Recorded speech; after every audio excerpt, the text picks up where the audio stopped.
IVM. So welcome to another week on IVM. If you aren't following us on social media, please do. We're IVM Podcast on Twitter, Facebook, and Instagram.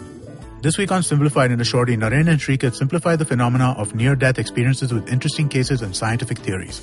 On Prakati, Pawan and Hamsani are joined by economic policy expert Yazad Jal to discuss negative and positive rights. On the scene and the unseen, Amit Verma is joined by stand-up comedian Aditi Mittal and our production controller Swati to discuss misogyny and popular culture. On Pulyabazi, Saurav and Pranay speak to Shruti Rajgopalan about the meaning and importance of property rights in India. This week on Shunya One, we have Suchita Salwan, founder and CEO of LBP, a local recommendations platform striving to discover all things new and old. On Hustle Science, Ranveer and Tejaswin speak to their buddy, tech entrepreneur and founder of Hullo.Inc, Angad Nadkarni, to understand his coding craze and a lot more about his stories. And now, on to your shows.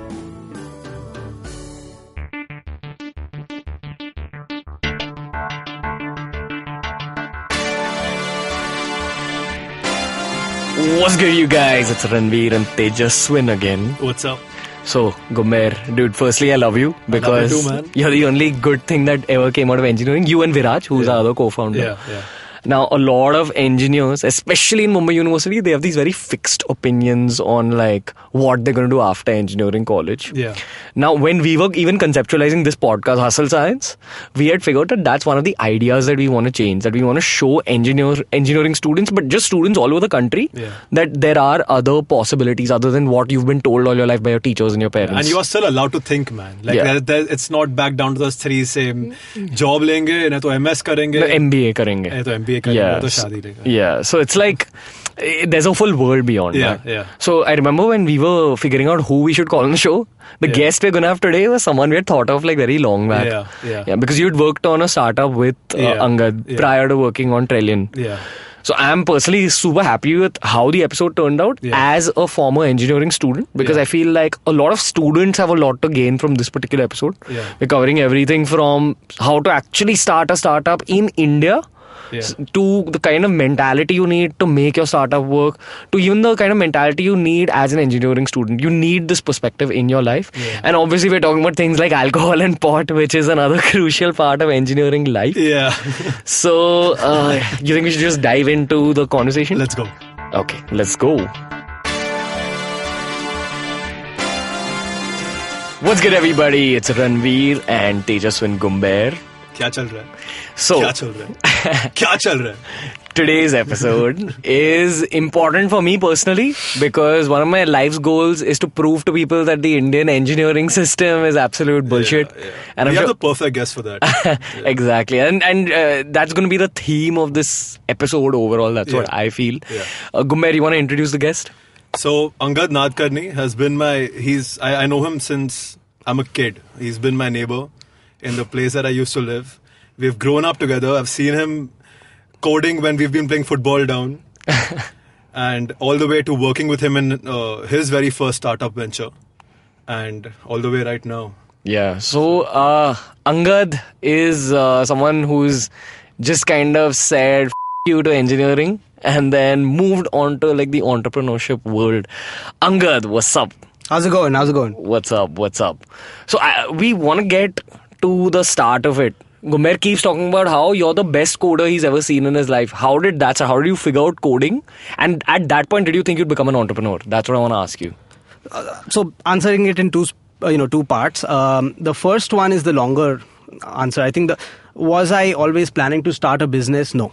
In fact, it wasn't even on my mind. Okay. But jumping back to how I got started, I remember I was a fat kid in school. So there was really nothing for me to be popular about. I had some sense of humor, but it just for me to to sort of I'm somebody who seeks a lot of validation, especially from my family. And my father was an engineer. I got my first desktop computer very early on. I would say probably around 99 or so. And there was no way for me to prove my self-worth to my parents and to people around me until I was really good at something. And that thing just naturally happened to be programming. So I started off with this whole angle of wanting to put content on the web.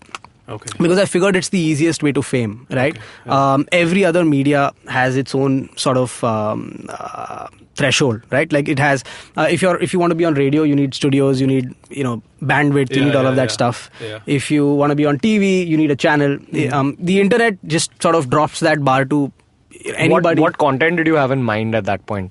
Anything that would get my name out. Okay. I think it's key. I think a lot of people ignore the fact that a lot of the times what spurs us to act is insecurity. Okay. Right. And for me, it was more about I lacked some certain social skills, which I, sort of overcompensated for much later in my life. But for me to be heard, the most important thing was to have some sort of presence. And the easiest media to do that was the internet. And I started, pretty much writing about anything. So it would be, vacations that I went to with my family. So you started off with a blog. Yeah, started off with a blog, right? And, just curations of links and, slowly and steadily started. Was this the Envision Free blog? No, this was way before that. So this came this came slightly later. Okay. But this was essentially just a blog that my dad could brag about when we were at family dinners to people who were What home. do you write about? Literally anything, Okay. Right? It started getting into a little bit of, pirated software and hacking and stuff like that. And that really started catching, more of my fancy, because it's again that same tendency of doing something that you're told not to do, right? Yeah. And I believe hacking in general, I've said this before, it's a mindset. It's not really the act of compromising someone's data. It's really this attitude of, re-engineering a system that you were placed in to say, I'm going to make this work for me, right? So when I was around, I would say 12 or 13, I was doing, a couple of things, but in fact, one of them was the offshore web hosting company that Tejaswin was talking about. But the more sort of impactful thing in my life was when I managed to hack this little known company at that point called India Games, right? And my sort of intentions were very simple. Is they had this points redemption center where if you clocked in a certain number of hours, you could redeem awards like PlayStations and Xboxes and stuff. And I really wanted a PlayStation. So who didn't, right? I mean, those were the golden days. And this was when you were 13? This was when I was 13. Okay. So the first time I got through the system, it was fairly simple. And this is to be, to their credit, technology back in that time in India was a very, very nascent industry. Yeah. They probably wouldn't have even expected something like this to happen. Yeah, for sure. Yeah. And it was really fun for me because I think the critical choice I made at that point was to not deface the website, was to actually write into the people who owned the website. It's a choice. Could have gone either way. Yeah. But I wrote to them and they started, I started freelancing with them to consult them on security issues and stuff, which was a lot of fun for me because very early on in life, what it sort of drove into me was there is no such written rule anywhere that 50 people combined are smarter than you are. Or 100 people combined are smarter. Because that's exactly how it was. There was, 50 to 100 engineers, trained engineers who were trying to build these systems. Yeah. And there was me sitting at home getting through these systems with a fair amount of ease, right? Yeah. I mean, you've seen some of this. Yeah. So for me at that point, the biggest learning there was it's almost amazing how much you can accomplish in something like technology. You don't need to have tremendous resources. You don't need to be surrounded with people. And you don't need some sort of formal education to do it either. Yeah. And that was when I realized this is the industry I wanted to be in, because I would have Vishal, who was the founder and CEO of India Games, would call me at home, and I'd be in school, and my grandmother would pick up the phone and say he's at school, right? So and for me, when I'd come back and I'd see the email thread, and I'd be like, wow, these people are taking me serious. So were you completely self-taught when it comes to programming? Yeah. There was no courses you went for. Like you were just reading your own books. You were picking out your own books and trying to learn. In fact, very rarely books as well. I think most of that's the beauty of you learned by doing. Yeah, the beauty of technology is it's so out there, it's so well documented, well, most of it anyway. Yeah. And while I do believe formal education has a role to play, like I feel the major value that comes out of formal education is just knowing how to label, how to classify, how to deconstruct problems, it helps. And ultimately you don't want to reinvent the wheel. So a lot of times, one of the realizations you have when you start building your own product and this or service is most of your problems aren't unique problems. Right. Especially when you're engineering something, you realize is that most of the problems you're trying to solve probably have this very, very well tested solution sitting outside, and all you have to really do is read about it. Okay. So I believe while formal education has a way of sucking up all the time in your life and making sure you amount to nothing, the flip side to that is it's always good to have a sense of respect towards formal education, because eventually that's how knowledge flows. Okay. Right? So, what made you... So you did your engineering. Why did you take up your engineering in the first place? Like, why did you figure that, okay, this is what I want to do now? I don't think it was a conversation ever. Like, for me, engineering, I would love to say, like, I was very lucky to like engineering. But it was the obvious choice, like just going ahead with computer science. It was the obvious. I mean, for me, it was, I wanted to do something with computers. But the fact that I was going to do engineering wasn't something that was discussed at home.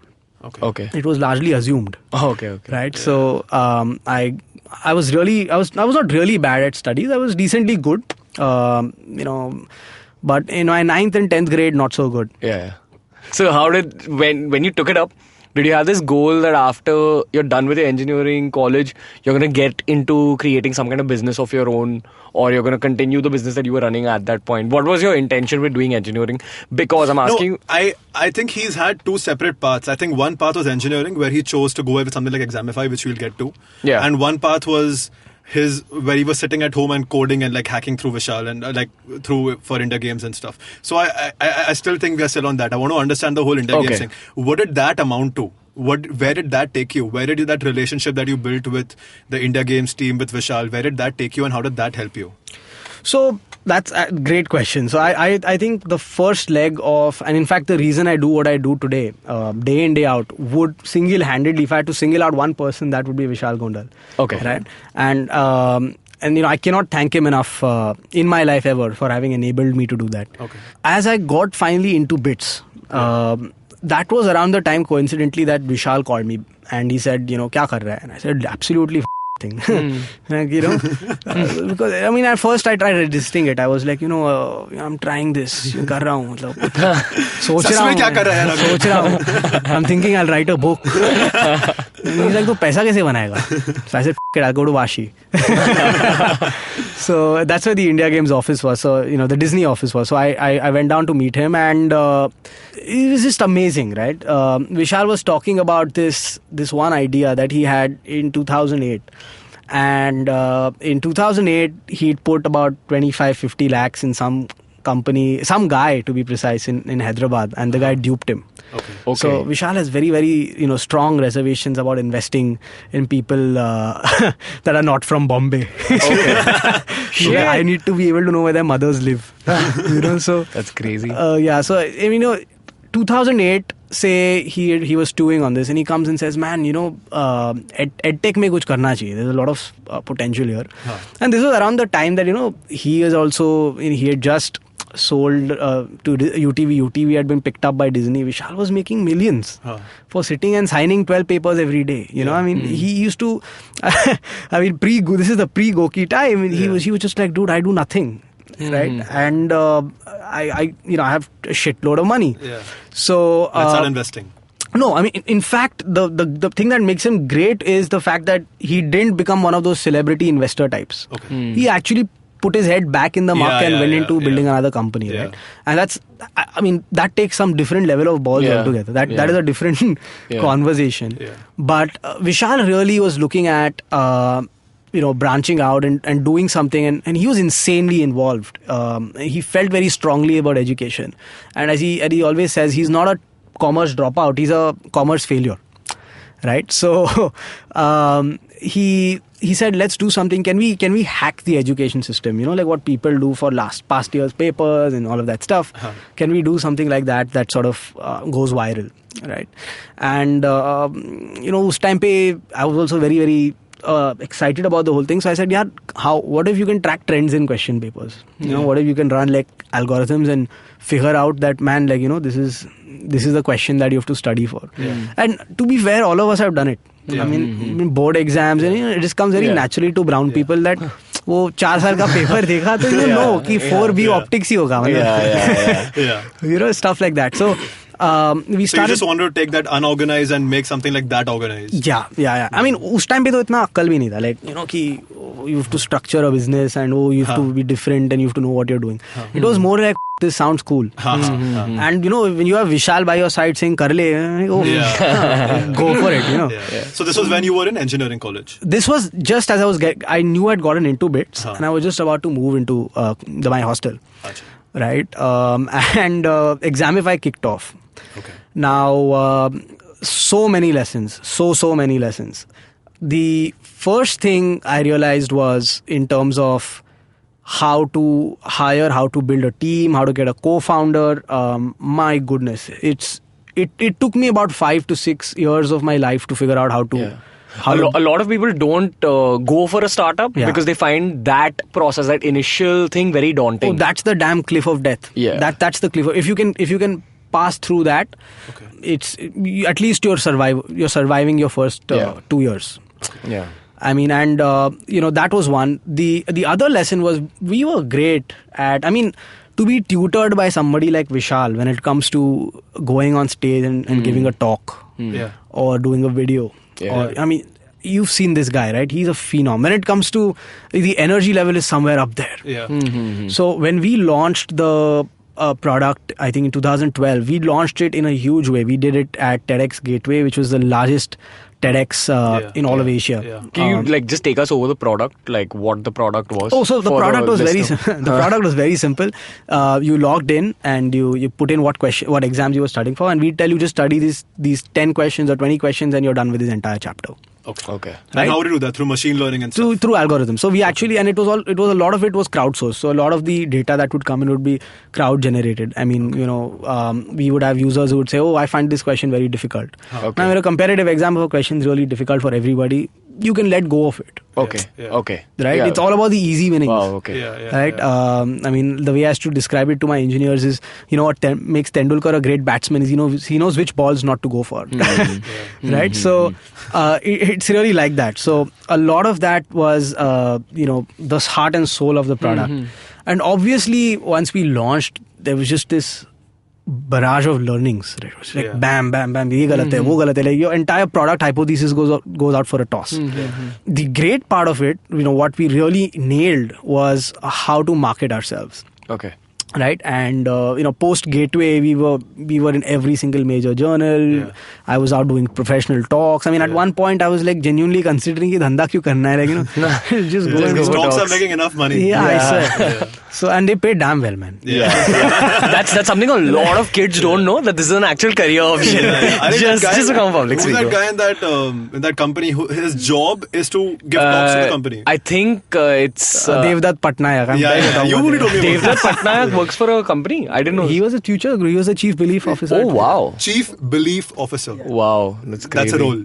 That's insane. I know Reliance has one. Like Reliance has one guy who gets paid like 3-4 crores a year for doing the same thing. Yeah. And it's necessary, right? In a large organization with so many moving parts. But this gives me hope on like a personal level. Your YouTube gaya na, I'll just go and talk to people, and I'll be safe. Anyway, coming back to this. But so we did those things really well. And in fact, I see a lot of companies making this mistake is, wo side show hai. Like raising money and, talking about how you raise money and talking about how much you raise and who you have on your board and, oh shit, as seen in Times of India and Hindustan. Like, wo to side show hai. And what you see in such a nascent consumer internet space that India is, everybody falls into that trap.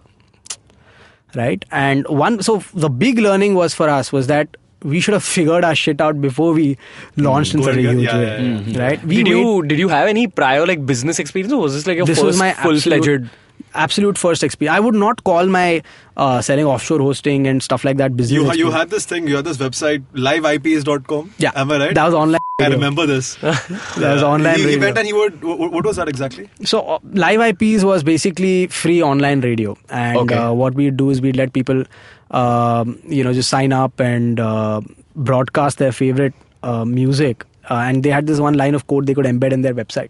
Okay. And they would sort of hear, their viewers would at the same second hear the same part of the song that they were broadcasting, just like radio basically. Okay. But then these things would just start and like finish off in like a month or something, right?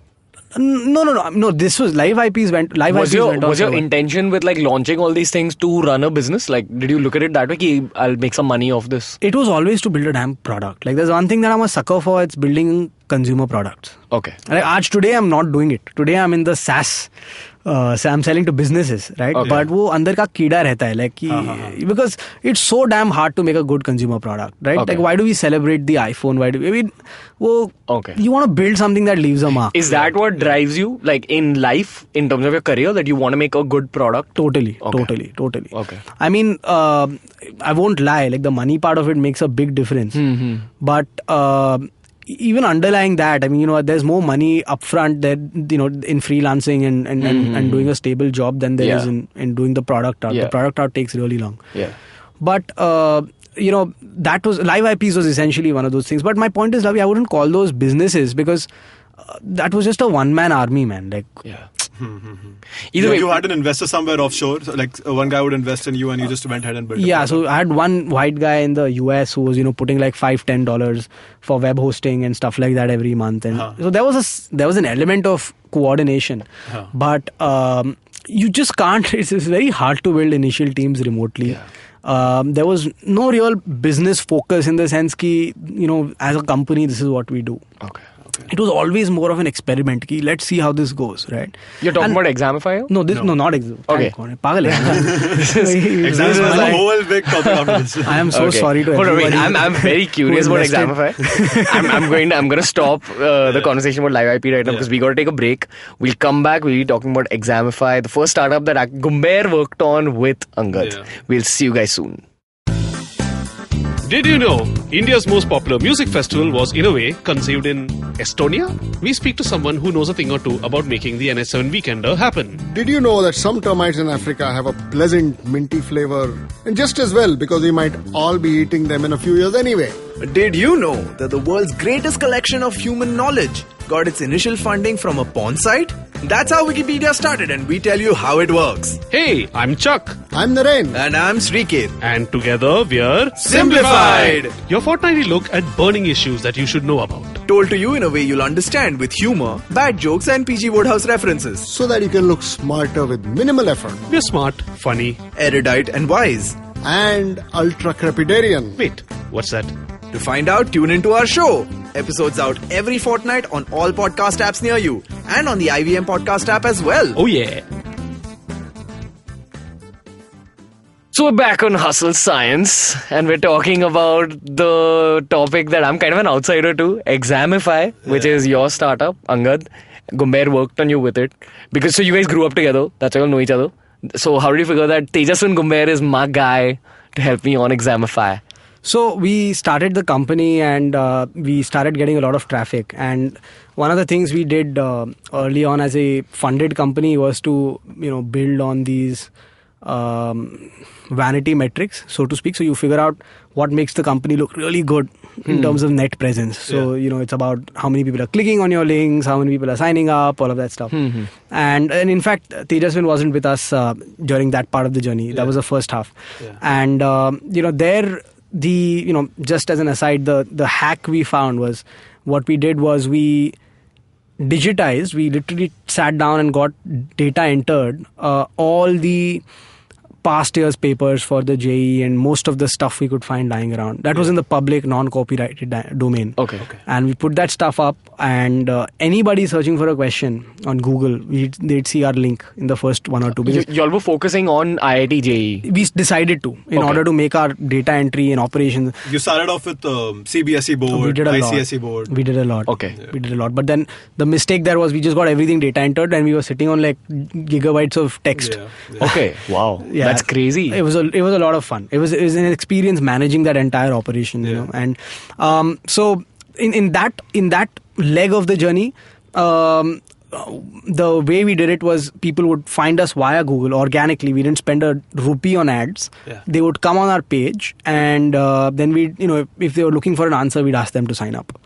So we saw like conversion ratio shoot from 2% to 18% because after we made the answer sort of behind the registration bar, right? And after that, when we sort of decided that now it's time to start figuring out how this thing can make money, because now we have enough users, we have a great enough brand going. That was then we decided to sort of start selling on the phone, door to door, coaching class to coaching class. We tried every goddamn thing under the sun. Yeah. So the first thing we tried was, can we just get people to pay for taking tests on the analytical platform? Yes, you can, but then, the large problem there that you see is, as an online company, you can only make like 500, 800 rupees, 1,000 rupees a month in subscription. Yeah. Okay. Right? And you're taking all the goddamn investment that these coaching classes take, and they're billing like 1 lakh, 2 lakhs. Yeah. So it just, there was no rainbow at the end of it.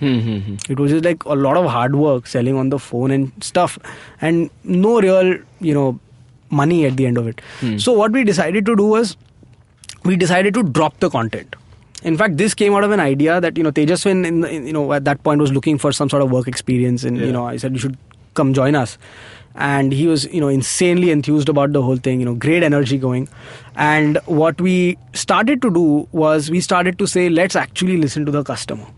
Yeah. It. Like and your customer was like these kids who were... Was the kid. It was not the parents who made the payment decision. Okay. It was not the schools that we were trying to sell to. Yeah. It was not the coaching classes that we tried partnering with, right? We went through a lot of these hoops and loops.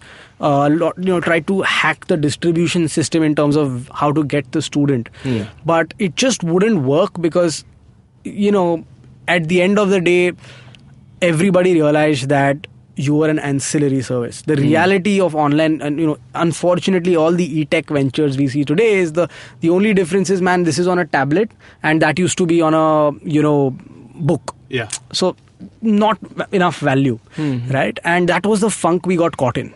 So when we started speaking to our customers, right, what we started realizing, and especially because we had focused and sort of narrowed down into the IIT JEE sort of valley of death, we started to see that a lot of these people just wanted people to talk to. Unko baat karna tha, bas.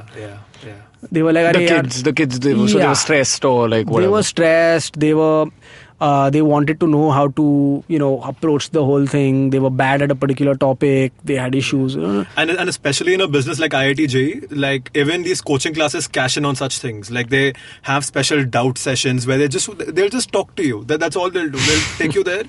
And the teacher will just talk to you कि क्या कितना portion किया तुमने क्या अच्छा अभी ये पढ़ो ये टॉपिक छोड़ दो. It's just that strategizing, that people really cash in on. Right. And I think that's what does it really take to get into IIT? It takes real opportunism. Okay. It takes opportunism. I don't think it takes phenomenal hard work, computing jobs. I don't think you need to be a great. Yeah, obviously you have to be insanely hardworking. You have to put in 15 to 18 hours for 2 years. वो तो करना ही है. That's the bare minimum for anyone. Like you can't. There's no way around it. Yeah, see, unless I've been lucky to meet certain people who are insanely well talented. Yeah. Right, and they really just crack the exam because they know exactly what's expected out of them. Yeah. But for the rest of us Neanderthals, no yaar, मतलब करना पड़ता है. You got to put in the hard work because then you get to solve many more questions in that same amount of time. I've also met a lot of very, very smart people, by the way, who could not even get near an IIT ever because they were so overthinking the exam. Yeah. Okay. They were so above the exam, right?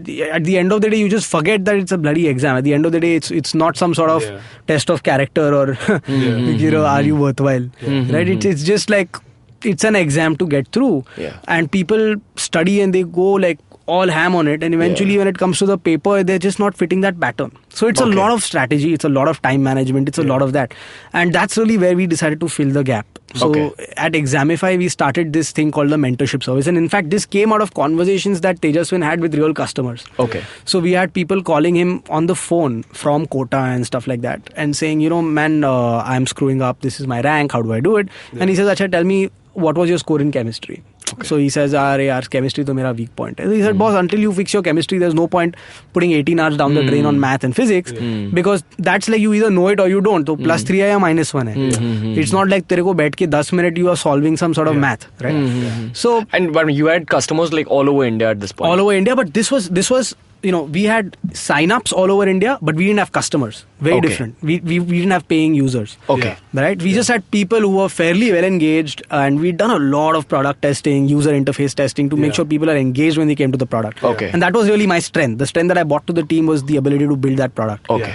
But, what we were missing was something that people are willing to pay for. At the end of the day, Dhanda. Yeah. So, and that is really the part that Tejaswin solved very beautifully. Because he started to see these guys calling up and just talking about how to study. And we said, man, there is some scope here. So we just manually asked this guy without any payment gateway, without any other. We said, this will cost you. He's not your boyfriend. So will you pay like 500 rupiah, 800 rupiah, whatever. Right? And there was no science to the pricing also. We just figured कि यार वो 500 रुपया के ऊपर price point गया तो फिर उसको बाप को पूछना पड़ेगा. Like he'll have to go to his parents and say, can I buy this? So we made sure the price was there to prove there was value here. But at the same time, it was a non-issue. Like if you wanted it, you'd go for it. And that is really how we started off this mentorship thing. And that's the best part of the Examify journey, because that is when you started seeing customers take value. Okay. So the beauty of the business was your mentors would be IITians and BITSians in their first year. Okay, these would be kids sitting in their dorms at Powai, at all over the IITs all over the country, and they would handle certain students per mentor on an app, and the questions and stuff that these kids were solving, that data would that analytics would be shared with the mentor. So he knows exactly कि तूने इस हफ्ते में कितना score किया है, कहाँ पे तेरा मतलब फटा है, all of that stuff. I remember getting these mentors on board was super exciting. I walked in, so I just had a couple of friends in the first year. I asked them to collect a couple of other freshies, and we just walked in and we just spoke to a bunch of like 8-9 IITs, and they were all on board. हाँ ठीक है, मैं mentor कर लूँगा. Shit. So they'd be paid like I don't remember what cut they'd be getting. So that was the beauty of it, right? This was the chicken and the egg problem. Is until you have students, you don't have IITs. Until you have IITs, you don't have. So the sort of analysis there was always in a chicken and egg situation. Just attack the supply side. Yeah. So we said, screw it. We'll go and get bloody IITs first. Then we'll go and figure out how to sell them to the parents. Or to the kids, right? So when we started getting these IITs, we realized that this business has major value because for an IITian, यार 3,000 रुपया per month is like यार दारू का खर्चा निकल गया. And we were actually like considering telling them पैसे नहीं देंगे पर तेरा दारू sort होगा. Like, don't worry. Voucher, Sodexo. And that's when this was the Tutor Vista era, right? So we looked at Tutor Vista's business model and we're like, wow, these guys are charging in dollars. All you have to do is figure out how to bill people in dollars and pay these guys like 2-3 grand a month and you're set. Right? And started off beautifully. All the fears we had, Tejaswin spent nights just figuring out what happens if somebody sexually harasses a mentor, or what happens if a mentor sexually harasses somebody, or should we have women mentors at all on the platform, which we did. We had I think a large number of women on the platform, and all of that stuff. We realized when we launched that none of that actually happened. Everything was smooth sailing. The sort of bottleneck we hit there, right, wasn't just getting one student to teach more than like 15 people without quality dropping. Yeah, that's crazy. And I think that's where the product came in, right? So then the product was all about creating a mentor side and then creating a student side, and then the chat, and then there was a whole chat application between them. Yes. And then the team fell apart. So that's where I want to get. Like, can we rewind a little bit? Actually, I want to know about the initial team building process also. So because that's something a lot of people want to know about startups in general.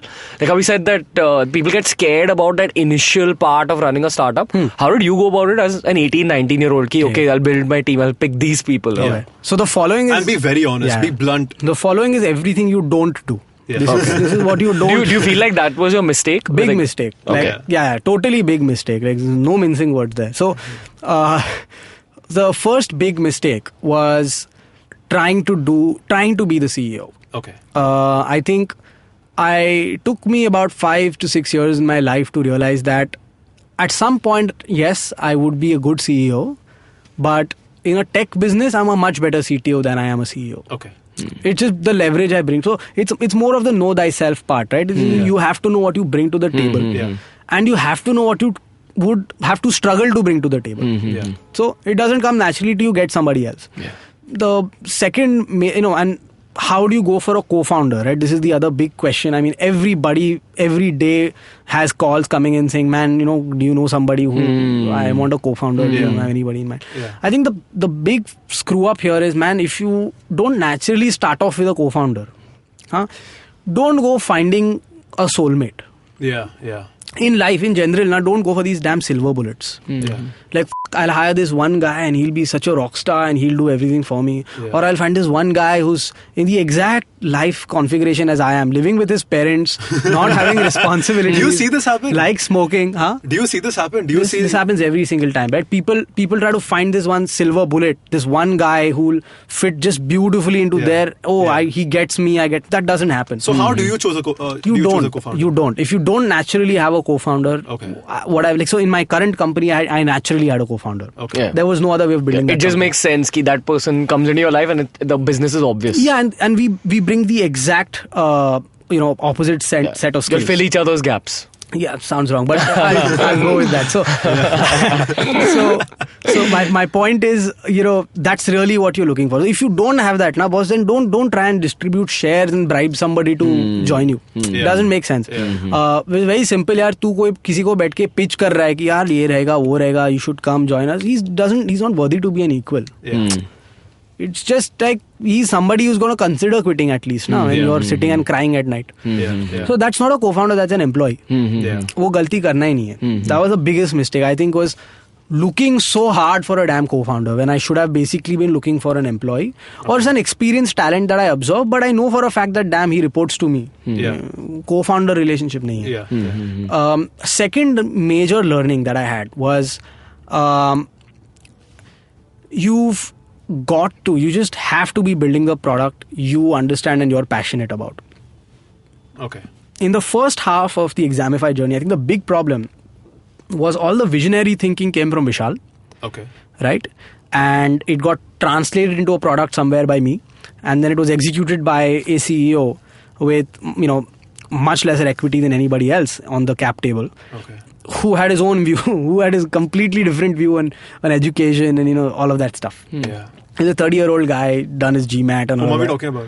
You know who we are talking about. I don't take names. Things have gone badly. I was just making sure.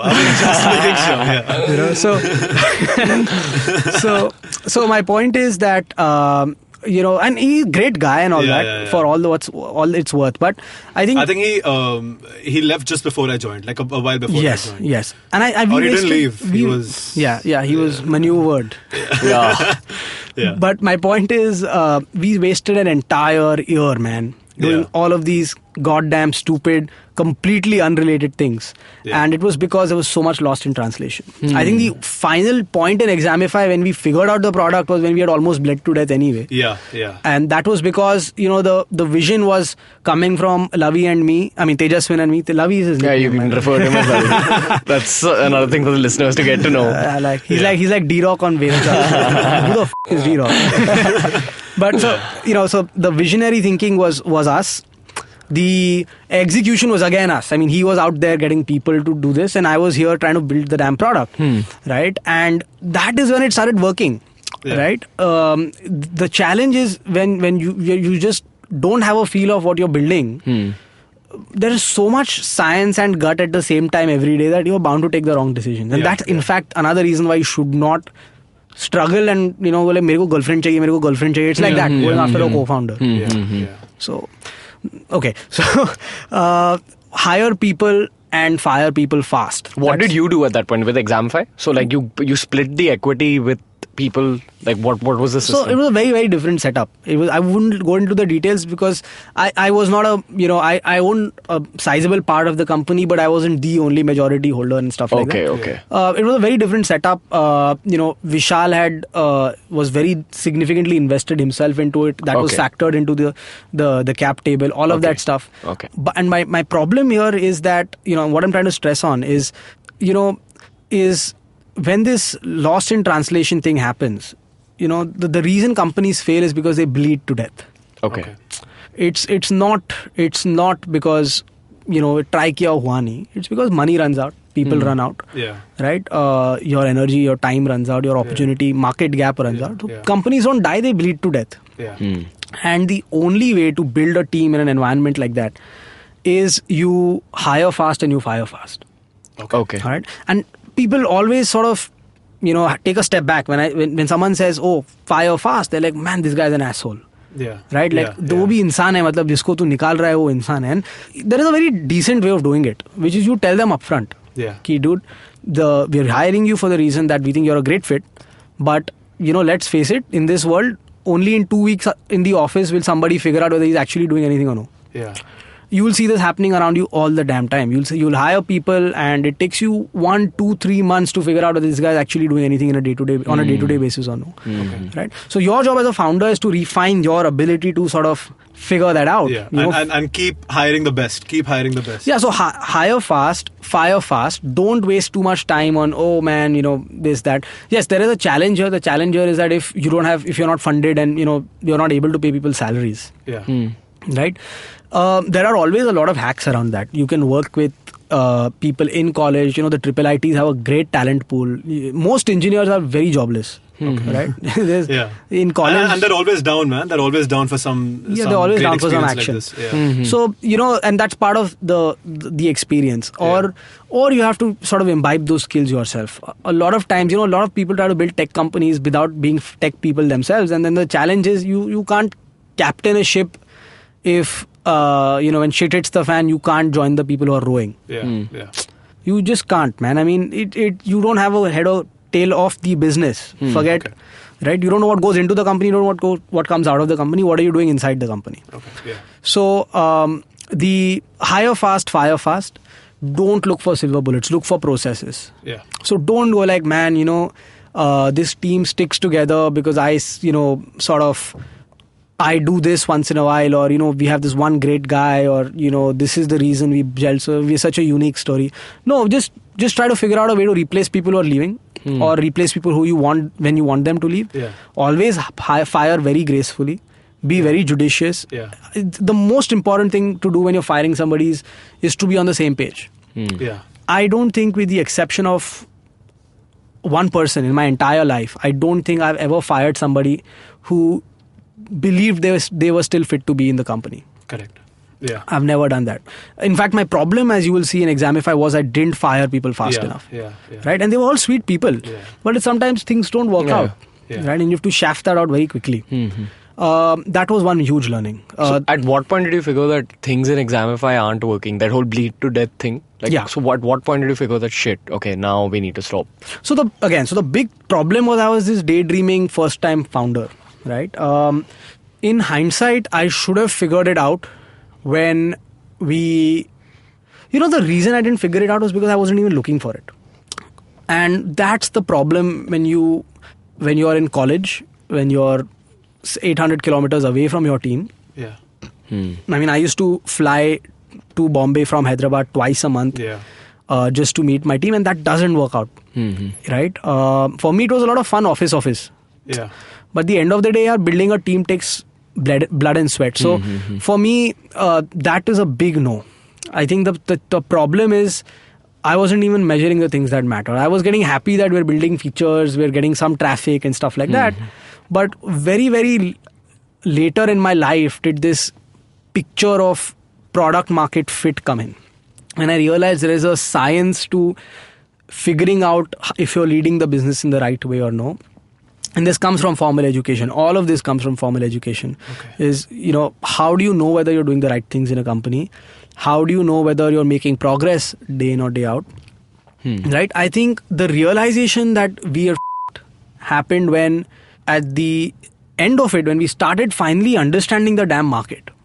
Yeah. So for me, progress in an early stage, any business that hasn't hit product market fit, right? The measure of how well you're doing, very simply, it's not rocket science, is how much do you know about your customer? Okay. In the sense, who are they? Okay. Where do they live? How old are they? Who pays for them? Yeah. Why are they paying for them? How do they use it? Why do they use it? What time do they use it? all of that stuff. Do they use it with something else?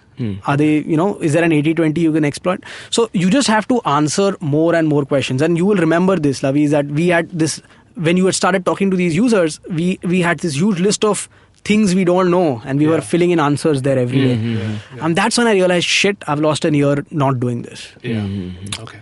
Right? Because until then, it's just one big expensive hobby or one big expensive college project. And a lot of companies, a lot of early stage funded consumer companies especially do this because there's no real guiding stick otherwise. Yeah. Right? No way to gauge. Consumer company bana rahe ho, measure is very simple. Figure out what behavior of the consumer you can attach yourself to. Okay. Right? So, we're going to get back to talking about what happened after Examify. We got to take a break right now. I just want to ask you one last thing before we head into a break, super fast. Do you regret like the Examify process, or do you feel not like... Not at all. In fact, the reason I'm being so negative about it is so that somebody somewhere has a takeaway from it. Yeah. Okay. Would I have rather not done Examify? Hell no. Because I wouldn't be doing what I'm doing today if it wasn't for Examify. Yeah. What? That's true. If I can have a minute more. Go for it. What sucked was, all of this is hindsight, by the way. When I was in the experience, there was a lot of optimism and positivity. Yeah. Right? So, when I came out of it and I was about to start my next company, right? It sucked waking up every day knowing that I've spent a year and a half of my life, day in, day out, compromising on pretty much every other facet of my life. Yeah. And it's all gone to nothing. I mean, we did get a saving grace somewhere, but at the end of the day, if you've not become a $1 billion company and you're a consumer internet company, you're a waste of space. Yeah.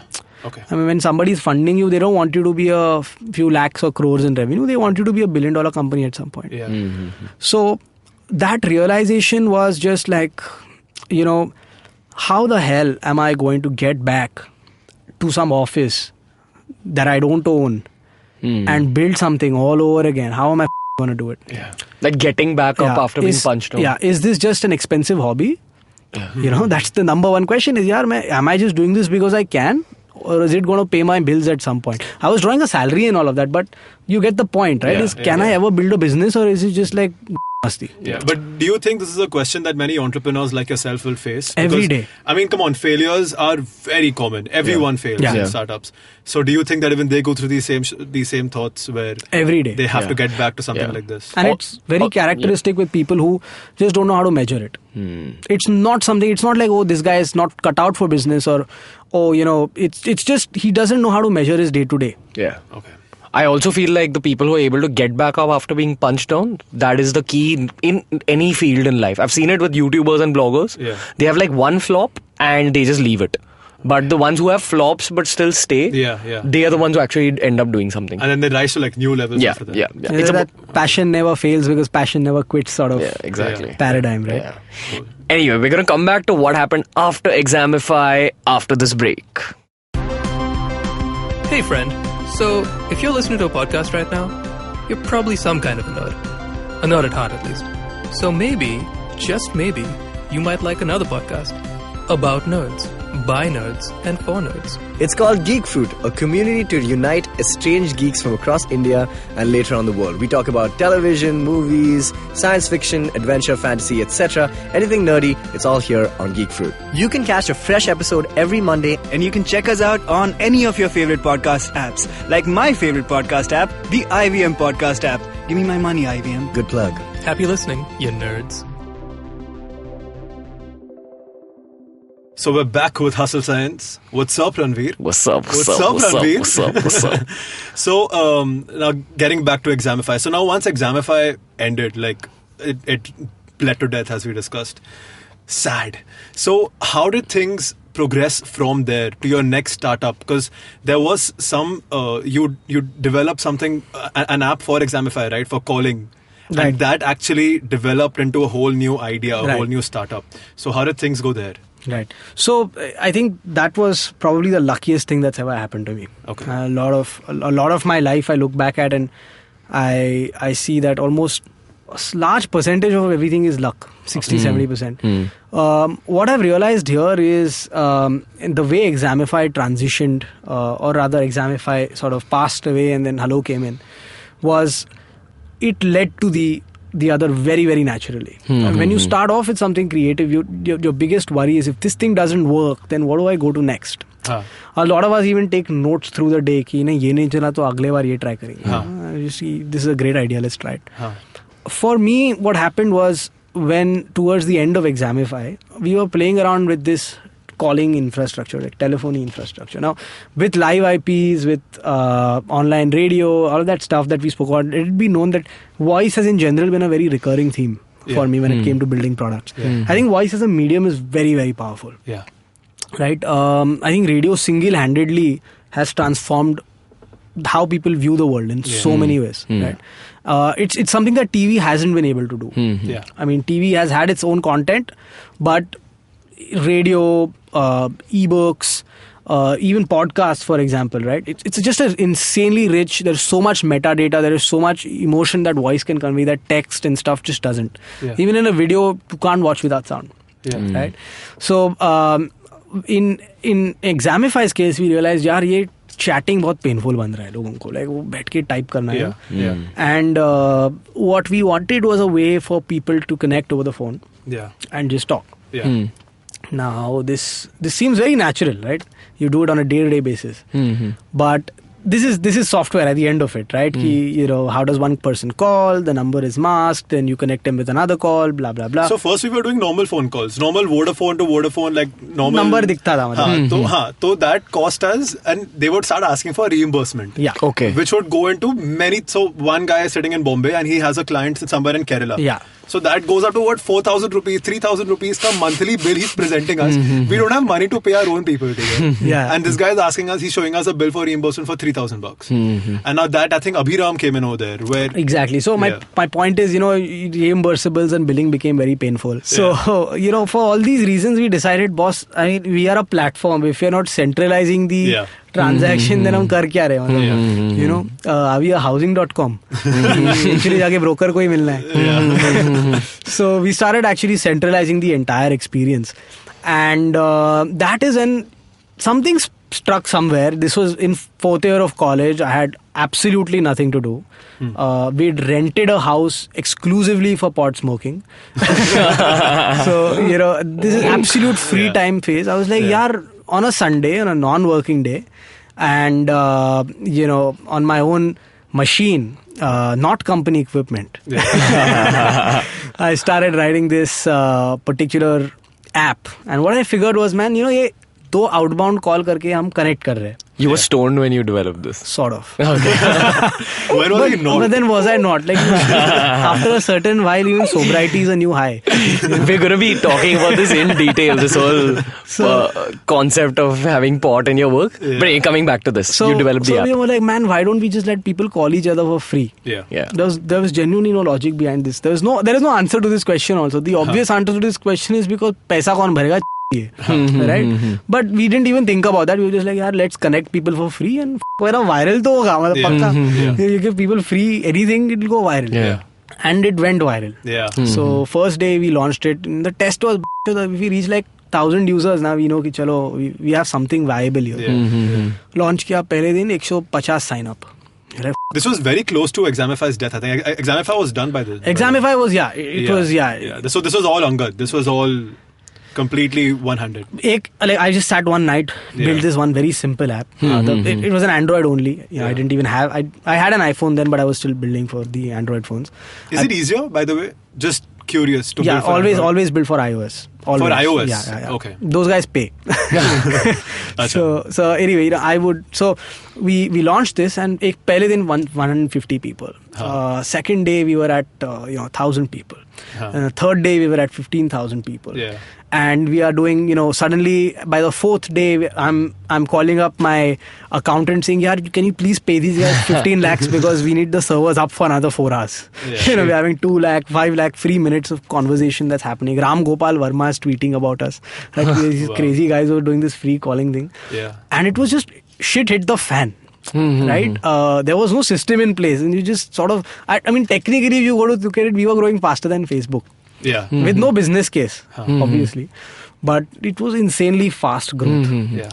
And I was a celebrity in college. Like I went to get something at the canteen and fucking juniors are like pointing at me and going, oh, he's Angad. You know, so it was great. Yeah, like being a celebrity turns me into an asshole. I've just realized. and one day I hope to be the greatest asshole I know. But I just became a total ruthless. I mean, we were working. Our work day was from 3 in the afternoon to I would say 8:30 the next morning. Okay. Right, and then we'd just pass out. We'd go. We'd smoke up. We'd get breakfast. The whole team. There was about 10 people with me. Okay, so this was the Hullo team. This was the Hullo team. None of them did anything. Okay, so when did you start hiring for the Hullo team? The Hullo team did not happen. See, this is the another thing we should really talk about at length today is why you should never like hire your entire wing in the hostel. Or, like, bhai, tu mera co-founder ban. Never do that. Like, you know, like housing and all these guys with 7 co-founders, you don't need those many decision makers in a company. Stakeholders hote hi nahi hai, like in most businesses. So my biggest screw up initially, but we recovered very quickly because now I knew what mistakes not to make. So was we had to fire most of them away, but the truth is, you know, we were working these crazy hours, and the focus of the operation was just to not go down. The servers have to stay up. And we were talking to, you know, everybody suddenly started reaching out to us, and one of the people who in fact I think one of my team members reached out to and then he got back to us was you know, Funny from Redbus. He was a Bitsian as well. He's one of our seniors. And he's an insane guy. He's one of the nicest people. I would say arguably the nicest founder I've ever met. I mean, just he's so humble. I mean, he drives an I-20 after that humongous exit from Redbus, and you know, he'll still do meetings in Udupis. So insanely sweet guy. Most times if he's on a Skype call or whatever, you know, some of my team used to get on Skype calls with him or, you know, hangouts with him, and he'd be in his boxers and a, you know, banyan. So really humble, sweet guy. And he was insanely captivated by this. He was like, "Hey man, you know, this is big. Like, you guys can do this, you guys can do that. This is how we set up telephony in Redbus and blah blah blah." And when somebody of that stature is telling you this is huge, you're like, man, this is huge. It actually took for my current co-founder Tahir Khorakiwala for him to, you know, he was an investor with Examify. Unfortunately for him. So he came down to me, and you know, this was at the point where I was just going to all my Examify investors saying, "Boss, paisa dal, growth aa raha hai." You know, we were just like, what was that company throwing money? Almost every we were like Flipkart. We gotta go on a tangent here because I really want people to know this. What do investors look for when they're investing in a startup? Like in the Indian scene? Indian investors are, I don't have words to explain. Like, basically, what has happened in the last 2-3 years is we've seen what I like to call cyclical funding. What's that? So it's like, Lavi, you know me. Tu mere ko 5 rupiya de, main tere ko 10 user la ke dunga. So I take the $5, I give 50 paisa to 10 people. I say, tu user one. Then I come back to it, 10 user ho gaya na, fir abhi mere ko 100 rupiya de, main aur lata hu. Right? So that's basically cyclical fundraising. Is you raise money for traction and you show that traction to raise more money, and somewhere in the middle all your metrics look beautiful. They're like, man, this is the future. But there's no reality underlying it. Right? Because no amount of technology, no amount of financing, no amount of fancy structuring can ever change reality. Right? It's very, very... There's one example of a company in recent times which shifted reality, and that's Uber. And Uber spent a lot of money to just shift that reality from owning a car to sharing a car. Right? And there it makes sense to throw money at a problem. But... And we were also caught up there. It took for Tahir to say, "Ki boss, how will we make money here? Like, what is the business case?" And we started thinking in all tangents. You know, we're like, maybe we can put ads on these calls. Maybe we can record these conversations and figure out what people want and then targetedly advertise them. Blah, blah, blah. Maybe we can give some freemium, like something, okay, they pay for some voice filters. They can sound like Amitabh Bachchan, you know, all of that. So we were thinking, this was Vishal's idea. Has to be. Hello, Amitabh Bachchan. So it's crazy. So we were thinking in all tangents. And this is, you know, obviously what happens when you have these steroid grown companies. It's like a Snapchat filter for voice. Anyway, go on, sorry. Right. And that's when Funny actually called us and said, guys, it's funny, but I couldn't resist. The dumbest joke I've ever laughed at. It's worth looking at that. The entire telephony spend in India is say X billion dollars, and the entire ad spend in India is 1 by something of that spend. Yeah. Okay. And even smaller, like 2 to 3% of that spend is on voice ads. Okay. So you're trying to change reality. Yeah. So you can't change reality. So that is when we realized the business is broken. Okay. Tahir was the one who at that point sat down with all these audio clips. And first thing that Tahir did was he did this cleansing of the team. He's like, get rid of. What does he do? I'm like, I'm not quite sure. Get rid of him. I'm like, can I do it tomorrow? He's like, no, get done right now in front of me. I want to see him walk out. Right? And like I opened my Google Drive today also, and I see all these names of migrated accounts, people you've deleted from the organization, their files. I have more accounts of people we've let go of than the people. Like we have a team of 10 right now out of about 30 such folders of people we've let go of. Okay.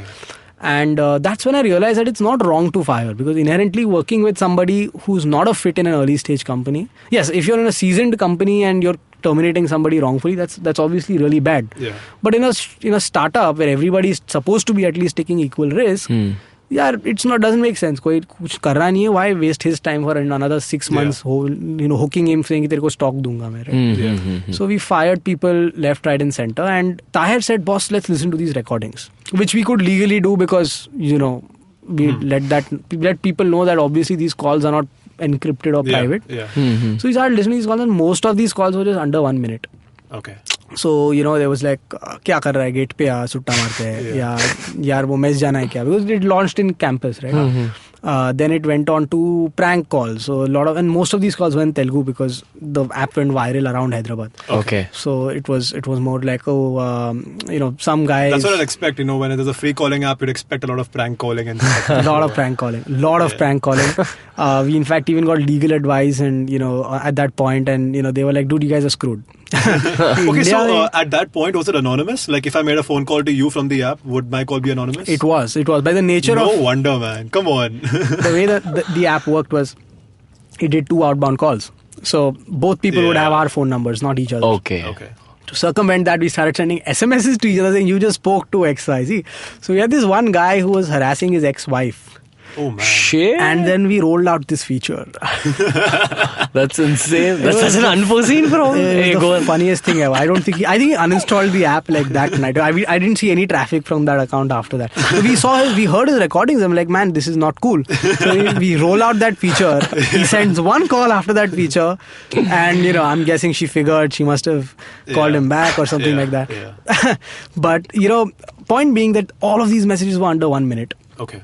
And most of these messages were either instructional or informational. Okay. कि मैं आ रहा हूँ, यार मेरे लिए सुट्टा उठा, या कल क्लास है या नहीं, या stuff like that. So we realized there's a major power here in local languages, in the expression that voice offered, and in asynchronous messaging. So we started building an app called Tin Can.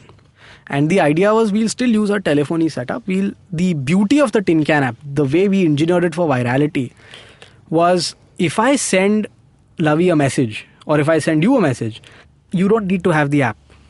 Okay. The thing would come in as a phone call. So you pick up the phone call and the audio note is right there. Yeah. And then, either there's a beep and you can talk back, or we tape you while you're talking and we send that message back to the user. Yeah. And, a lot of learnings. When it comes to, first of all, guys, is anybody who's out there building consumer internet businesses, virality has to be engineered for. Virality doesn't just happen. There is a way to, I'm sure you will relate. You have to literally engineer virality into the business, into the content, into the product. Yeah. So for us, we had a huge amount of learnings. The biggest learning for us was that it sucked to receive one of these calls. Because I'd get a call and I'd be like, I saw some number I didn't recognize, and somebody I knew left me a message, and then I wanted to talk and he just disconnected. Yeah. So there was a very obvious power construct socially that मैं तेरे को message भेजेगा, तू सिर्फ सुनेगा. Yeah. Right? Yeah. And that was what broke the viral loop for us. And we rolled this out. We're really excited. We're like, damn, now we have a business model. And, we have an app that's fundable. And we have this way to distribute it, which will go viral. And then we realized it's not going viral. Yeah. So a lot of iterations, a lot of struggle. We came back to this was and the beauty of Hullo was, guys, I did this company very differently. So Wait, Hullo is what? You did not. Hullo is the current company. So Hullo is the company. Tin Can was our first product. And the beauty of the way that the culture of the company was, man, I didn't draw salary for the longest time. Gone were those fancy reimbursables. We were very lean. The office we were out of was my co-founder's office. Even till date we're based out of that place in Prabhadevi. Beautiful office. But and in fact that was originally a 5-6 seater office. We've just pimped it out to seat everybody we have today. So it was a very lean company. So the beauty of it was, we did a lot of experiments, extremely laser focused experiments, and we did very cheap. Okay. I think that's very key. You have to fail early, fail fast, and fail cheap. Yeah. Most importantly. So we figured out this consumer thing won't work. So then we said, man, screw this. Can we get businesses to promote it?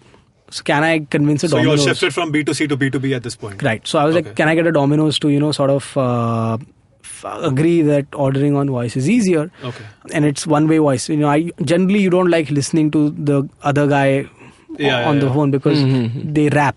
They pick up the phone and you only hear, how may I help you? Or may I take your order? Right? In the beginning, there's this foreplay that nobody can ever understand. So we figured that asynchronous voice will work very well there. Okay. And we had a lot of use cases like Uber drivers, where are you, and stuff like that. So we saw asynchronous voice. It's a great behavior, but unfortunately it's not around. Nobody is still on it. Okay. Right? Every messaging app has voice notes, but nobody uses it. Yeah. For some reason, for our naive minds, it was hard to comprehend that maybe if you design it really well, people will embrace it. That was the expectation. That was the hope. Yeah. But we struggled to sell it to businesses. We went to a lot of great companies, startups, most of them at that point. And we were like, man, this can simplify your support needs. It can simplify your support and sales and post-sales, everything, because people, instead of writing to you or emailing, you will just leave you a voice note. It can be in any language. These companies were like, how do you detect voice? How do you guess what the guy is saying? We started doing a lot of voice recognition. Eventually, it took this one day when we were at Chennai, Tahir and I. This was the SAS X4 conference. Okay. Shout out to those guys. Huge fan. We were at Chennai, and the way we went, again, this was not Examify. So we went there, we didn't have a hotel room, we called for a Zoom car, we drove down. 4 a.m. the first flight, return flight was also landing at 6 a.m. the next day, no sleep. Okay. And that's how we did this event. I have no idea why, because it's one of those events we just decided to do. I'm past that point where I believe going to an event gives you value. Yeah. I think all of us will agree. Most of these networking events are very, very superficial. Yeah, superficial. Exactly. I think networks are built with depth, not with spread. Right? Yeah. So still, we decided to go there. And the beauty is, this entire show was run by Girish from Freshdesk. Okay. And there was this one guy on stage, this company that Freshdesk had recently acquired, which is a chat SDK app, very, very close to the sales shit that we were doing. Yeah. And this guy's on stage and he's saying, man, this is the up, this is a screw up. People take time to integrate. People don't embrace chat because it's a new form of communication. Ye wo. So we decided, find the Freshdesk ko hi bola yaar utha le. And at the end of that, Girish comes on stage and both of them say, as a startup, never ever ever try and create a market. You can disrupt markets, that's allowed. Okay. But never try to create a market or try to disrupt a market. So allow me to explain. It is much easier for me to ask Ranveer today, dude, what washing machine do you have at home? Try this washing machine. This is front load and, it's got gravity working for it. The wash is cleaner. Water utilization is 50%. It's got a dryer in it, so you don't even have to pin them up. Easy sale. As opposed to, Lavi, कपड़े नहीं धोता है तू हर दिन? नहीं कपड़े धोना तो जरूरी है. हाथ से धोता है तू, पागल है क्या? मशीन ला. अच्छा, मशीन कौन सी लाएगा? You're getting my point. Much longer. Right? So don't try to create a market. Don't try to create a habit with a user. Okay. A lot of you will have friends who come up to you and say, join my company. We'll have this social network where like-minded people will meet. Because like-minded people don't like to meet. Yeah. right? They go to book reading clubs and all of that. You try building a meetup.com, right? Go after markets that are established. It's hard enough building something new, let alone building it for people that don't exist. Right? So figure out the market that you want to disrupt. Go after that market very, very focused, in a focused manner. And that is when we came back to Bombay that night, sleep deprived as hell. And we said, yaar, is pe kuch ho sakta hai. What is the existing voice market that is there? Yeah. Right? And the answer was, it's the phone. Either way you cut it, either way you chop it. There's radio, which is a content-driven business. One way, non-messaging, content-driven business. But that's, other than that, your phone call, like, right? That's the biggest voice market. So what do we do there? It was a very clean thought. Okay. Let's go and sell to people who have call centers, who have, and that's when we built Hullo. The whole IVR business and stuff. Exactly. So that's when we built Hullo, and Hullo today has the ability to replace human beings in call centers for cold calling. So, all the calls that human beings today have to dial and then they face rejection can be done by our bot. So that if you have 100 people in a call center, every call they do in that day, every 100 calls that they do every day are with real people who've at least asked, say, 2 questions, or they're interested in the product, or, at least they didn't abuse the brand and then cut the phone. Right? So productivity can literally go up 4 to 5x, and we've seen this happen. And I could actually show you guys this. Maybe we can patch it into the podcast later. But cool. Awesome. But the way this works, and I really have to show it for people to be able to, I mean, when I say we can replace people, the first reaction is no bot has ever been able to do that. So what do you think that Hullo is doing differently? Like, what is the product right now that you think can replace a human call? So very simply, the Hullo bot calls a large list of customers all at one go in parallel. So say I have 5 lakh customers and I want to, sort of reach out to them within the span of 1 minute at 1:15 when most lunch hours happen. And I want to all ask them about, would you be interested, say, in a home loan? For example, right? Just to qualify them, just to lead qualify. Hullo bot does that for companies. Now, typically, and this is what we meant when we said, man, disrupt the industry, don't create it. Well, how is the current way businesses are doing this? Currently, businesses go and they train people for 3 months. They spend crores. They get, these whole call centers. And then finally, when they're ready, the product marketing starts. Right? There's no instantaneous deploy. The results are fudged and they don't come out immediately. Analytics means you have to sit and listen to every recording. So we realized that is where our technology can really change the game. And we've built this thing, and the beauty of it is the bot sounds exactly like a human being. In fact, the bot learns from a human model.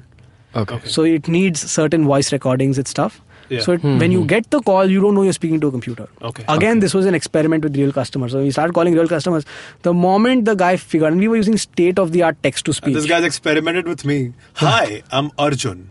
Did you enjoy the last phone call? I'm like, what phone call, man? And this guy calls me up later going like, bro, kaisa tha? Chala na? Right? So my point is, a lot of those customer experimentations, we realize you have to have human voice. The moment somebody knows it's a machine, they generally tend to go like, I don't want to talk to a computer. What challenges are you facing right now, like with Hullo? So like, are companies ready to adopt this system? Absolutely. So the good news is finally we've hit product market fit. The good news is we've got a great team, insanely hardworking team of about 10 people now. All of them have made their bones in the company. I'm so proud of the team that we have there today. I mean, and not one person in the team is from BITS or IIT. All those guys do their MSs. So we've gotten people, who are not as, confident. We've got people who've not read as much, or who weren't told that they were smart enough as much since their childhood. But one thing that I'm really proud of in our team right now is just the way they've come through. It's not easy working at Hullo. It really isn't. There's 15 different technologies moving around. And, people come in for one role and they're given something very different. Right?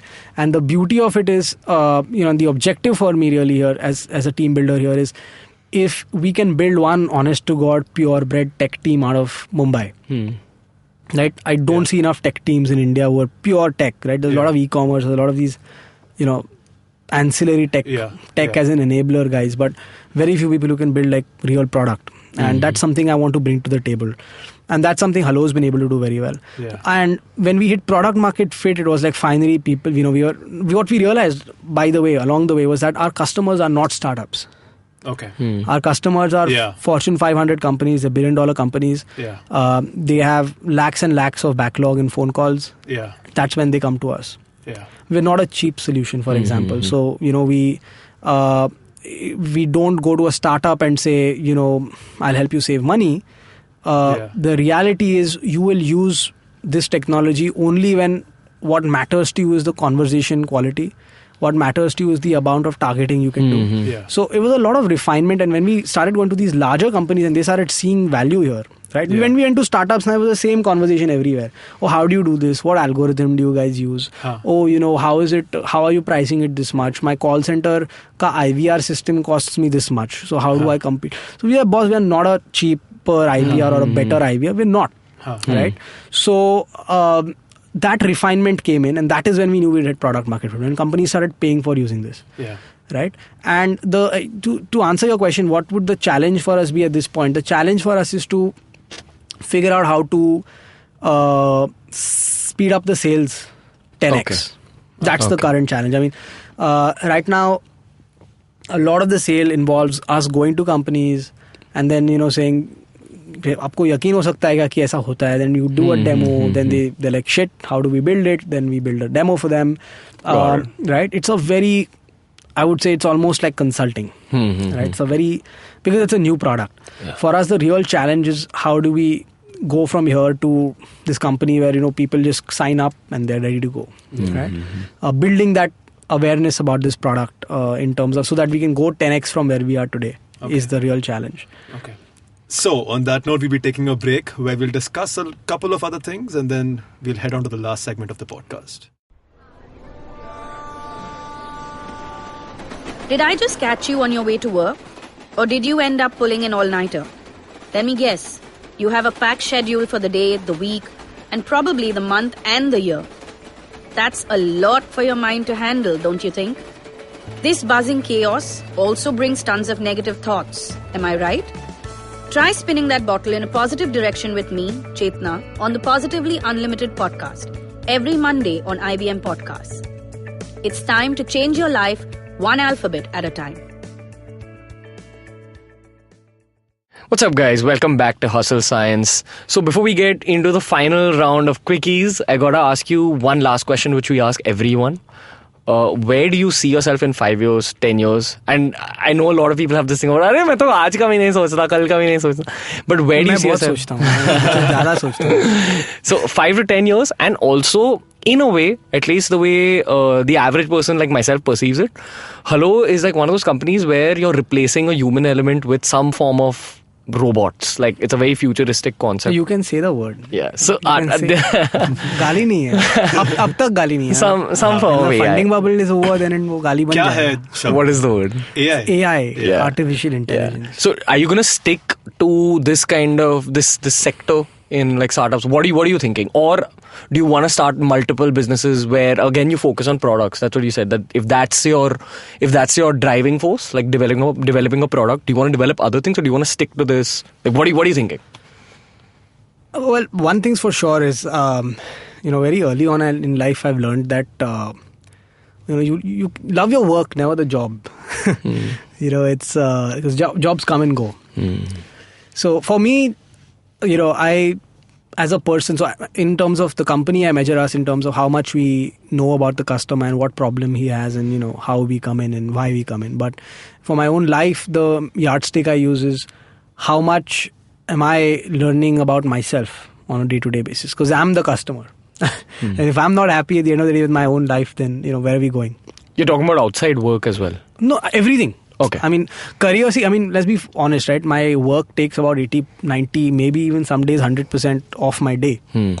So it's a large part of my happiness as an individual. Yeah. Like if I come home after a shit day of work, my self-esteem's gone for a toss. If I come home after a great day of work, it does not matter what argument I'm having with who. It really doesn't. So in that sense, I would say, for me, I don't want to stop learning. It can be possible. That means outside of technology. I mean, for instance, one of the things I really always wanted to do is write script for a film. Okay. Right. I just don't have the money to do that kind of stuff off the bat. The whole plan is build your sort of strengths early on, get some capital, and see how you can bring that to other areas. There's this phrase that says that if how you work in your 20s and the kind of work you put in your 20s, that determines the rest of your life. So I know somewhere that's what you're thinking also, that you're hustling hard right now. Yeah. I want to ask you, because you're hustling hard, you're an entrepreneur right now, this is an issue I've faced. It was very hard for me to switch off of work when work was done. Like, very hard, it's impossible. You can't. Does that happen to you with like your girlfriend or whatever? You'll discuss like your work Absolutely. problems? This is like a daily issue for me. And I am always amazed by founders who make it after they're 30 or 40 and they're married, and good God, I don't know how these guys do it. It's one of those things, right? It's like, it's so much work.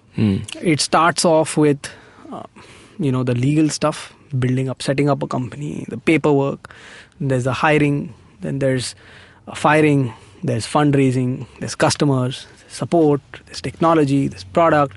Even on a great day, even on a great week, even in a great journey, the best case possible in any business is every week the problem keeps changing. Right? It's never that, fun, finally we're done with everything, now I can go play golf. That's when you exited the company. Yeah. So, and just the way businesses work is since you own them, since they're your own baby, you have to give it every thing. Yeah. When it comes to a job, there is still very, very limitations, at least socially drawn limitations. It's cool to not take your phone or whatever after a certain time. But here, this is your ass on the line. And every time you decide to not take the phone, you know what sort of an opportunity you could be losing. Yeah. I don't think it's possible to switch out, for the simple reason, if you can switch out, I don't think you're going to last very long. I find it amazing that some people can switch out and move on and do some other things. But for me, I just feel like not switching out is one of those things where you know that you're not going to give up. No matter how bad the day is, no matter how depressed at 3 o'clock in the morning you are, it needs to get done means it needs to get done. Right? How do I've never really had this situation where I've wanted to balance something else out. Even when it comes to relationships, for example, I think the golden rule, the way I gauge it is with that conviction that since work should be my number one thing, is this thing really sort of supporting it, or is it adding more pain? A lot of times it's the former, a lot of times it's also the latter. Yeah. So that's the sort of balance you have to strike there. But I think this whole work-life balance thing is very overrated. Yeah. When you're 20, at least in your 20s. That's you're bloody in your 20s. You don't have a damn responsibility in the world. Your parents had to probably send money home for rent and just for like survival. In my case, I recognize the circumstances my father has come from, and I realized that it was an environment where it was just impossible for him to even have the balls to think about doing a business. So if I am in that place, I have to bust my balls. I mean, it's just common sense. There's no there's no two ways brainwave that's needed there. I mean, if I'm not busting my balls, because I know he did. And I see the delta that he's brought, right? I mean, it's funny, right? But even to be able to say to your son or daughter that, tu bada ban ke jo bhi chahiye ban, you need to be able to afford it.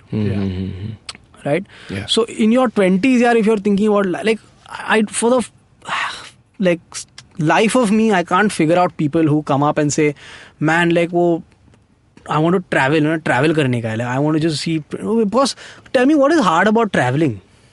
If you're creating, that's great. Okay, if you're like an Anthony Bourdain, right, who tours the world and he creates content, that's one thing, boss.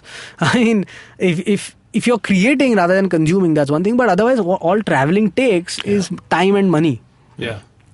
You need to have time and you need to have some money. And traveling is fairly simple. There is no real adventure to it. I mean, you can go backpacking and all that, but even then you need to be able to afford not having responsibilities back home. Yeah. Right? So for me, I really struggle to see it where 20-year-olds say, I'm not able to balance my life. If you are able to get a healthy life and work balance, you're probably not pushing hard enough, and somebody else is going to. Yeah. It's one of those only the paranoid survive, right? I like to be in fifth gear the whole time. Yeah. You need to have a fire in your ass, your belly, whatever you want to call it. You do. So this is called the Quickies. It's nothing but the rapid fire round, but we needed a new name because Priyanka wouldn't let us keep it in. So now we call it the Quickies. Great, very catchy, guys. Yeah, thanks. Thanks, Sahil Khattar, for that. So the first question. Okay, what's your favorite book to gift? I know you're a reader. So your favorite book to gift, what book would you go ahead and gift someone? Few months ago, it would be a self-help book. Okay. The only self-help book I've actually Why ever a few liked. months ago? Because I've just read since then. Okay.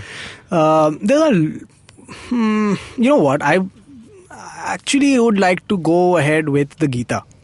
Oh, okay. Yeah, I would like to I'm go about to start reading the Gita. Oh, you have to. You have to. Seriously? Yeah, because I'll tell you what they have done. It's awesome. First of all, I personally don't view the Gita as necessarily a religious text. I'm a practicing Hindu, for the record.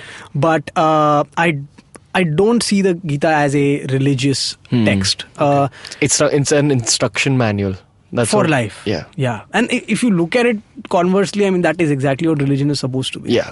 Right? Exactly. But, I mean, nowhere in the Gita does it say I'm the book for Hindus. Right? Hindus say Gita is a book. Okay. So, I think you were saying the same thing the other day when we were discussing this. Yeah. And the reason I would say Gita, as cliche as it sounds, is because they've managed to like sort of summarize all of life's problems into this one pattern. There is all the elements of any problem in your life that you have, right? And you know, when the Gita says, you know, if you have any problem in life, you read the Gita and you'll have an answer. The reason is because every human problem is created by the same element, the mind. And every problem has the exact same elements of conflict, of moral dilemma. It's like writing a justification. Code. It's kind of like writing a code. It's an hack. Yeah. It's a hack to sort of take any problem in life and say, oh, basically to yahi ho raha hai na. These are the parts that are moving. And I think the Gita helps answer a lot of those questions in terms of... Do you read like primarily for like self-development, or do you read for fun? Like, do you read fiction? I know you were a lot into the whole, when the whole startup thing was new, you were reading a lot of books on startups. A lot of books, yeah. For me, I don't read for fun. I watch Netflix for fun. Makes sense. I like to read. I love... there's nothing more fun than a good book to read. But as of now, life has become such that I have to make time to read. My natural instinct after coming home, tired as hell at like 9:30, 10 is not to pick up the book I'm reading and go like, great, what will I learn today? It's watching Trailer Park Boys or BoJack. You watch Rick and Morty? Not yet. Oh, you're gonna love Rick and Morty, bro. No, but BoJack's a great show as well. Yeah. Like, it's something I want to get into. Anyway, you want to get into? I don't believe you. Anyway, what kind of books were you into first? Was it primarily self-help? No, it wasn't I wouldn't call them self-help. The one self-help book which I found useful was The 7 Habits of Highly Effective People. Okay. Because it gives you a very good rule of thumb to sort of figure out how you measure yourself on a day-to-day basis. It's more measuring than it is, you can do this, you can do that. Some of the books I've hated, like the books I would advise nobody to read. Right, is like the monk who sold his Ferrari, and the sea. What do you not like about that book? It's chiller away. Like, I don't know how to put it. Like, there's got to be more to life than that kind of shit.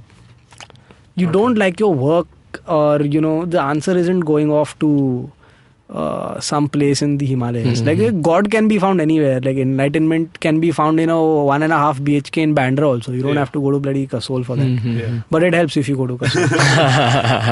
Q. So, do you... Nice, you set it up for us. Have you ever been to Kasol? Marta. So we'll be coming to that. So, next question. What's your favorite spot in Bombay? Favorite spot? Oh shit, that's a good one. Home, man. I love being home. No, man, come on. I would definitely say the Taj at Colaba. Oh, you, man. What were you saying? You were going to say yacht. I was so expecting you to say yacht. That was the old me. No, I'll tell you what I love about the Taj, okay? Yacht has its own place. The yachts and the jantas have their own place. But what I love about Taj is it's the only place in the country today where you get value for what you pay. Okay. Like, I feel that the Taj at Colaba, for example, is extremely value for money. Not in the fact that it's cheap. It's not.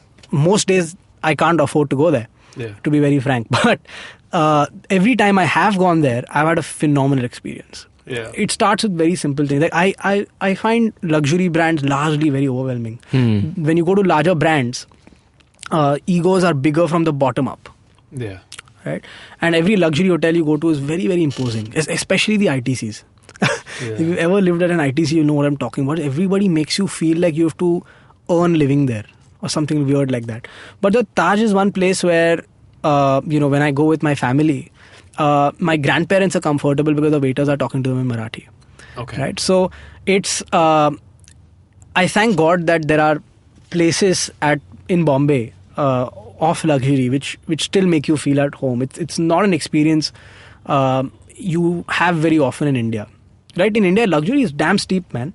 Like, we pay the same that you'd pay for a beer or for a burger in Paris or in the US. But the quality you get here, everything else is just nowhere close. And we earn 1/10 as much. Yeah.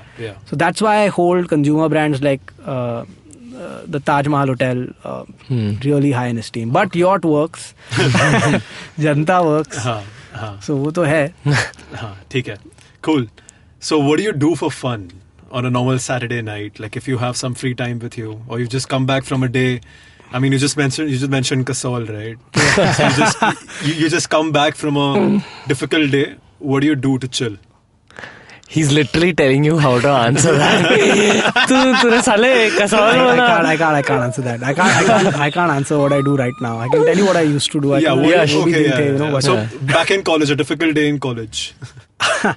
That was a great question. I mean, in college, I would say the largest problem we ever had was, what if we're sober by 5 o'clock? Right? Engineering thing. So the first one, I mean, I forgot to actually say this earlier, but BITS has no attendance. Yeah. Okay. The greatest thing about BITS Pilani, all 3 campuses, is no attendance. Yeah. Which means if you find value in a lecture, you go. Otherwise, like the rest of us, you don't go.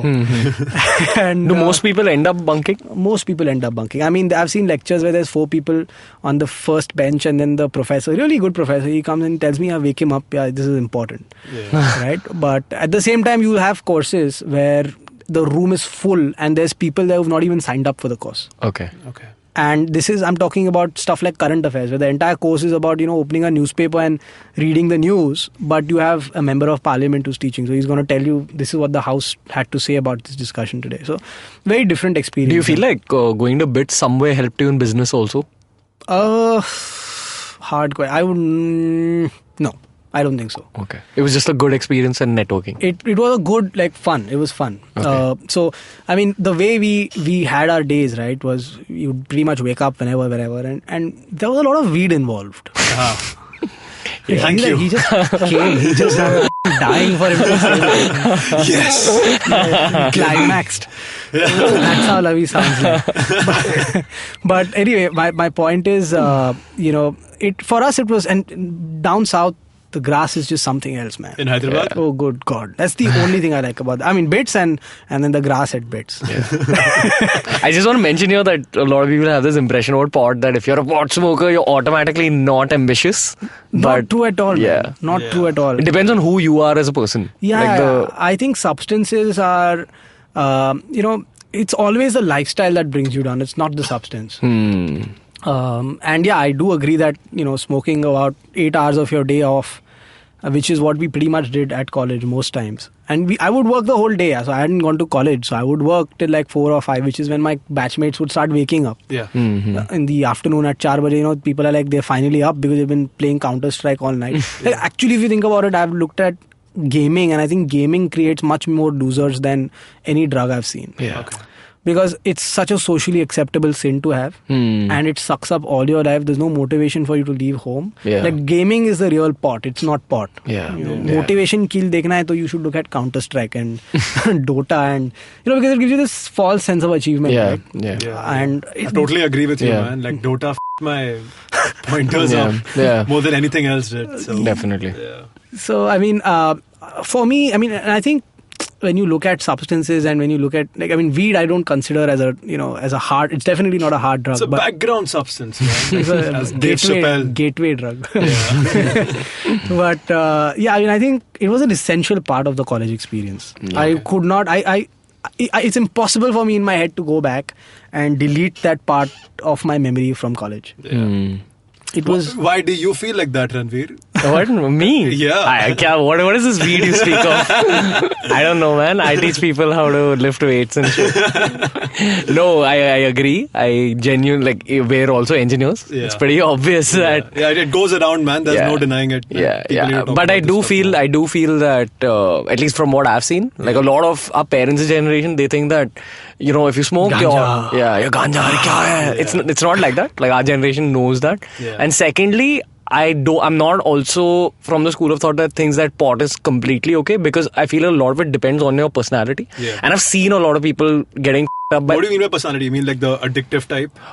So a lot of people, again, so Angad, myself, you, we have some goals in life. There's a lot of people who don't. Yeah. So a lot of times you get a certain level of happiness through a substance, and then that level of happiness is enough for you. All of us want to achieve something in life. That's why our ultimate happiness is. But a lot of people don't have that concept in their heads. Okay. Like about this whole traveling thing, I don't have anything against people who have that goal of traveling. That's just their trait. That's what they're born with. Yeah. But there are a lot of people who don't even have that. Like they don't want to even facilitate that ability to travel. Yeah. They just they don't know what they're doing, and then they get happy and they're high. Then they end up getting high every day. Then that's a problem. Because if you have no long-term vision, it's just... Why is getting high every day a problem? As long as you have your other long-term vision, like as long as you have your own long-term hustle and all that going, I think it's okay. Yeah. But then also look at your health and it's other like factors. What they say, it's like there's a time and place for everything, and it's called college. So it's really like that. Yeah. Okay, so let's move on to the next question. What would you choose between pot and alcohol if you had to choose one? Pot. Okay. I hope this is rapid fire. But you drink? I do drink. I just, as far as, I don't think pot affects your judgment as much as alcohol. Yeah, I agree. It affects your sleep cycle. It screws your sleep cycle. Yeah. If you do it daily, that's what I discovered at college. I was a lab rat for all marijuana experiments. And they say legal marijuana research isn't progressed because they don't have enough experimental data. I'm like, I don't know what these guys are. What were you doing when you were studying? You had a whole wing around you. Yeah. But I think the reason I don't go for a drink over a joint anytime is because it ruins your judgment. It's addictive, which pot isn't. I think that's definitely worthy of being touched upon. Yeah. And I can work. I can work better. You have a functional high. Yeah, I don't, I see these shows like Mad Men and I see people drink in the middle of the day. I don't know how you have a tequila shot or a whiskey at 4 p.m. and not doze off. Yeah. What's your go-to drink? Go-to drink whiskey. Okay. Yeah. I mean, Old Monk. It depends on how much money I have. Yeah. But like mileage dena hai to matlab Old Monk for sure, because you get higher at a much more frugal. Yeah. I think every engineer can relate Old Monk, And Old Monk was also officially first tasted on the same day as my birthday and stuff. There's a comic there. It's crazy. Okay, so let's move on to the last question. What's the first thought that comes to your head when we say the following words? Startup. Don't do it. Why do you say that? Because if there's somebody out there who still does it after being told not to do it, then they should be doing it. That's nice. The problem that you have today is everybody says do it. Hey, मैं startup करेगा. बड़े होकर startup करेगा. That's another. It's great. You'll get money. No such promises. Yeah. People don't understand that it takes very long to reach that stage of glitz and glamour. Very long. It takes. I think to make even 1 rupee out of doing something you love takes about 5 years. Yeah. And then there is how do I make money to pay for a meal and to pay for a drink and then to pay for the tea and all of that. Yeah. You know. Okay, so the next word, investors. कोई बात नहीं है. I think that. Okay. Do we have to like blank out the? No. We can do investment if like Investors. I would say they're actually like it's a necessary evil. I mean, as cliche as that is, there are certain businesses where you can't build companies without them. At what stage into the startup? I'm diverting a bit, but at what stage into the startup do you think you should be looking for investments? Personally, if you can wait it out, like it depends from industry to industry. I mean, somebody who's doing something in biotech and they need 1 crore upfront to even do a prototype, that's a different story. Yeah. In high tech, it doesn't cost anything to build software. I would suggest you get some traction, get some proof of concept before you raise. In our case, we raised early. Okay. But a lot of that, since we just very careful about how we spent it. And the principle was very simple. We are raising money because if and when we hit growth and it has to happen quickly, then we'll spend this money. Otherwise, we'll return it to our investors. Okay. The reason I feel, if you have the right investors, it can make a huge difference. But the problem in terms of someone guiding you or in terms money, of someone guiding you. I think that's the most important thing. Okay. Because you need founders who are 40, 50 years old who've been there and done that twice or thrice before you. So that always helps. But I think problem ये हुआ है ना आजकल कि everybody wants to be an investor. It's like that मैं भी माधुरी दीक्षित बनना चाहती हूँ. In fact, even they have started investing now. So it's this point where it's like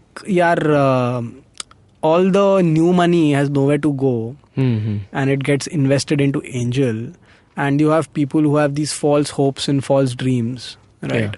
To the point where you have people tell you shit like, oh no, this VC ka junior partner went to the same school as I did, so that is why we are pitching to them.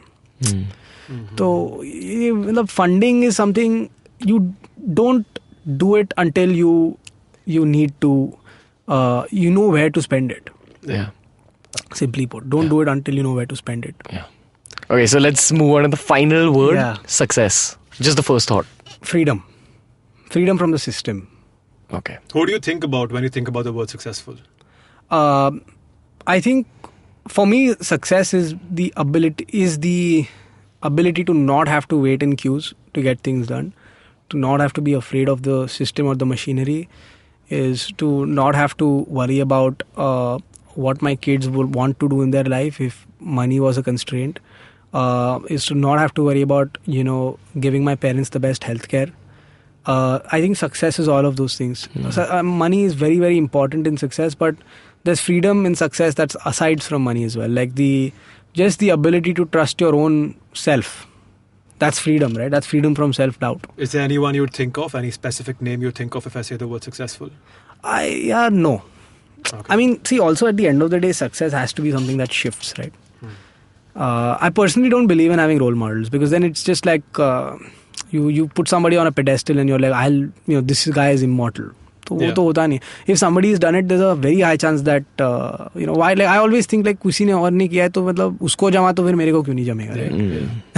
That's a much easier way of dealing with it than sort of saying, oh, this guy is successful. Yeah.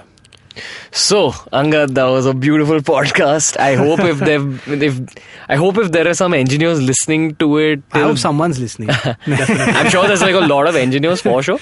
One of the main reasons I wanted people to listen to this is because I want people to get that other perspective that you can do this after engineering college and you don't have to do like the standard things. And I'm sure people learned like a lot. Not only like the tangible, very startup-driven podcast, very technical on how to like.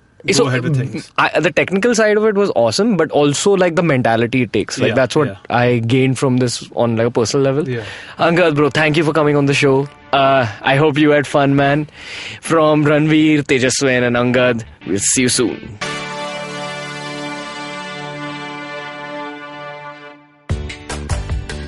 Are you just bored of doing the same old things in your city? The LBB I Found Awesome podcast is here to give you top 5 things to do every week in Mumbai, Delhi, Bangalore and Pune from your go-to local recommendations platform across new restaurants, events, budget shopping, weekend getaways and lots more. Episodes out every Thursday on the IVM app, website and anywhere you get your podcast from.